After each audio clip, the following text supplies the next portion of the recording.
I spent an entire day at a police station in Bangalore yesterday, thanks to these two, my store manager and the salesperson at the store.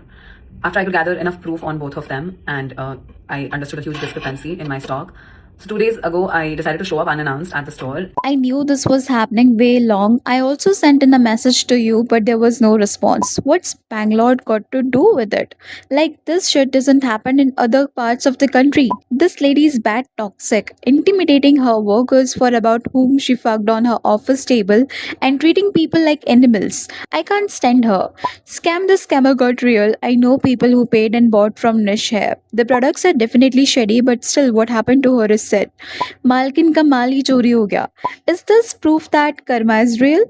Hello everyone, welcome back to the Gossiper. So today we will be discussing about Parul Gulati and her brand Niche Hair. कैसे उन्हें उन्हीं के staff ने double cross करके cheat किया है, plus जितना वो क्लेम कर रही है कि इतना माल चोरी हुआ है, क्या उतना लॉस सच में उन्हें हुआ है, एज वेल एज कैसे वो लोगों को बॉडी शेम कर रही है.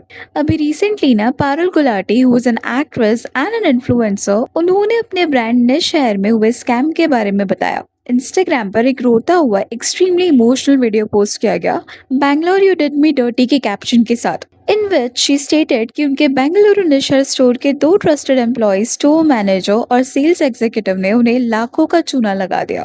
पारुल को काफी टाइम से लग रहा था कि इन्वेंट्री और फाइनेंशियल रिकॉर्ड्स मैच नहीं हो रहे. जब उन्होंने अचानक बैंगलोर आउटलेट पर एक अनअनाउंस सरप्राइज विजिट की तो पूरी कहानी उन्हें समझ में आ गई.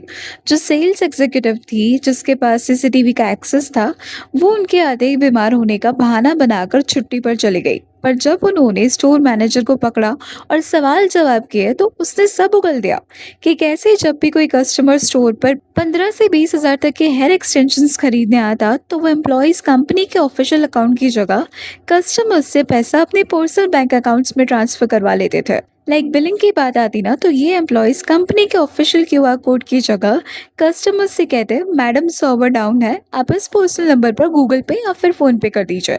कस्टमर को क्या पता, वो तो प्रोडक्ट लेकर चला जाता और पीछे से ये दोनों एम्प्लॉयज उस प्रोडक्ट को इन्वेंट्री से गायब दिखा देते या एंट्री नहीं करते थे. यानी निश शेयर का माल, निश शेयर की पैकेजिंग, पारुल गुलाटी के नाम पर पूरा पैसा सीधा उनकी जेब में जा रहा था. पारुल के रिसर्च और प्रूफ्स के अकॉर्डिंग ये सब लास्ट 6 मंथ से चल रहा था और उनका मैनेजर खुद 8 लाख से ज्यादा की चोरी कबूल कर चुका है, जबकि वो फीमेल एम्प्लॉय अभी भी एब्सकॉन्डिंग है. अकॉर्डिंग टू हर, पारुल ने पूरा दिन पुलिस स्टेशन में बिताया बट उन्हें कंप्लेंट फाइल करने में बहुत इश्यूज फेस करने पड़े, सो एफआईआर नहीं हुई. इसलिए उन्होंने लोगों से रिक्वेस्ट की कि इन दोनों को कोई भी कभी भी जॉब पर ना रखे. शी सेड कि 12,000 की इन्वेंट्री में से 300 से 400 पीसेस चोरी हुए हैं, which is worth 8 lakh rupees. एक बात बोलूं, 8 लाख में तो मैं एक क्लोथिंग स्टोर खोल लूं. Anyways, coming back to the point, जो प्रोडक्ट्स निश हेयर सेल करता है उनके कस्टमर्स खुद बोलते हैं कि हर fake hair scrunchie is literally what I bought in the Avenue Road in Bangalore for 100. She charges thousands for the same. और ऐसा सिर्फ ये कमेंट नहीं है, निश हेयर की प्रोडक्ट क्वालिटी इतनी अच्छी नहीं है, ऐसे उनके रिव्यूज है. Even someone on Reddit claim कि निश हेयर कोई हैंडमेड या कस्टम क्राफ्टेड एक्सटेंशंस नहीं बनाता, बल्कि वो चीप चाइनीज प्रोडक्ट्स को इम्पोर्ट करके अपनी हैवी मार्केटिंग और पैकेजिंग के साथ सेल करती है. पीपल फाउंड आउट कि उनके मशीन मेड बंदनास को हैंडमेड क्रोशेट बोलकर बेचा गया है. अकॉर्डिंग टू कस्टमर्स, जो शीन $2 में सेल कर रहा है वो आइटम निश हेयर $12 में सेल करता है. ओके, सो 12,000 की इन्वेंट्री में से 300 चोरी हुई है, that's worth 8 lakh rupees. That means निश हेयर के प्रोडक्ट्स की वैल्यू वाज अराउंड 2500 पर प्रोडक्ट, जिससे वो 20,000 तक सेल करती है. अब it's just an estimate, of course her product की अलग अलग कॉस्टिंग होगी. उनके जो एम्प्लॉयज थे ना, वो निश हेयर का स्टॉक बेच देते थे और पैसा कंपनी के अकाउंट की जगह अपने पर्सनल अकाउंट्स में ले लेते थे. पर जब पारुल ने बोला कि 8 लाख की चोरी हुई है तो उसमें उनका product margin, material cost, tax loss और प्रोडक्ट का रिटेल प्राइस सब इंक्लूड था. हो सकता है चोरों की जेब में सिर्फ एक्टिव कैश 3 से 4 लाख ही गया हो, पर ब्रांड के हिसाब से उनका 8 लाख का इन्वेंट्री लॉस हो गया. सी, 8 लाख सुनने में ना बड़ा लगता है और न्यूज हेडलाइंस बनती है, इसलिए मे बी एग्जैजरेट किया गया हो. But the question is that कि अगर सच में 8 लाख की चोरी हुई है देन एफआईआर क्यों नहीं हुई?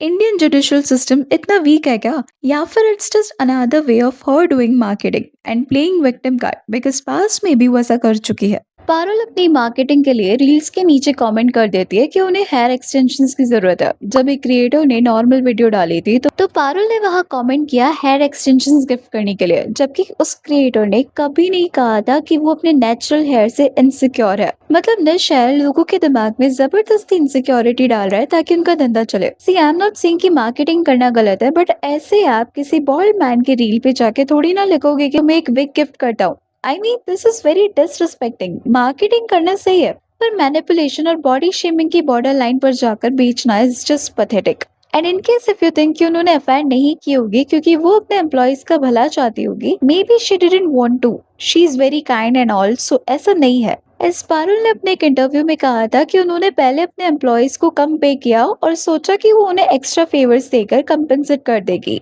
जैसे आप उनको अपने साथ बिठाकर एक टेबल पर खाना खिला रहे हो एंड ऑल। बट ये फेवर्स कोई काउंट नहीं करता है, इसलिए सीधे पैसे दो।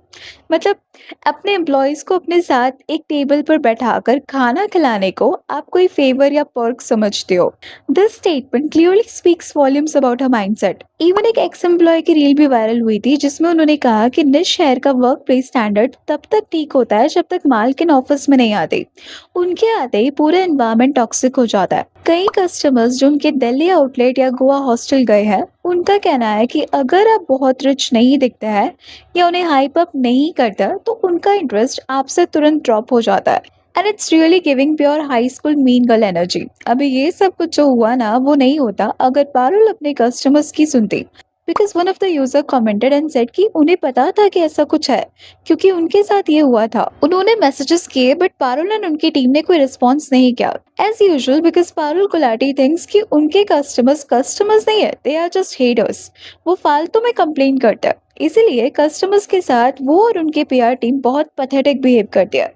But this time I think she get the taste of her own medicine. वो सुन लेती तो उन्हें ये सब नहीं झेलना पड़ता। सी आई एम नॉट सेइंग कि चोरी नहीं हुई है, चोरी हुई होगी, 100% हुई होगी और उनके एम्प्लॉयज ने धोखा दिया होगा, इस बात पर कोई डाउट नहीं है। बट अपनी इमेज को इम्प्रूव करने के लिए मार्केटिंग के लिए विक्टिम कार्ड प्ले करके फेम लेना is not new in this industry, so I don't know whom to trust. Anyways, that's all for today. Please let me know your thoughts on this in the comment section. And अगर video अच्छी लगी तो please like share and subscribe जरूर करें।